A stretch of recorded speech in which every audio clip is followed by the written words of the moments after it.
Grainy security video is raising questions about police action during a shooting in New York yesterday. Several innocent bystanders were hurt when officers fired more than a dozen bullets at a gunman outside the Empire State Building. AARTI Poll has more. Not a moment missed in the city that never sleeps. One day after a public shootout in front of the Empire State Building, it's business as usual at the popular landmark. Slightly scared and slightly apprehensive, but it's not going to spoil my trip. Just after 9 a.m. yesterday on a bustling street in Manhattan, it's believed Jeffrey Johnson shot and killed his former colleague, then continued down the street towards the Empire State Building. Surveillance tape released late last night shows what happened next.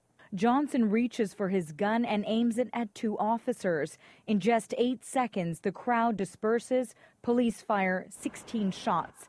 10 hit the gunman. It's unknown if he ever opened fire. I just got shot. It's believed stray or ricocheting bullets fired by police wounded 9 bystanders. This former Toronto police officer says the officers did exactly what they're trained to when faced with a split-second decision. I think I would have done exactly the same thing in their position.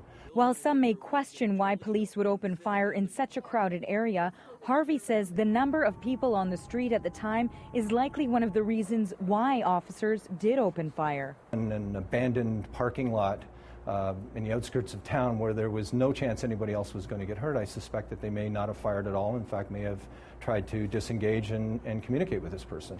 But in a crowded street in New York City in front of the Empire State Building, it's not really practical.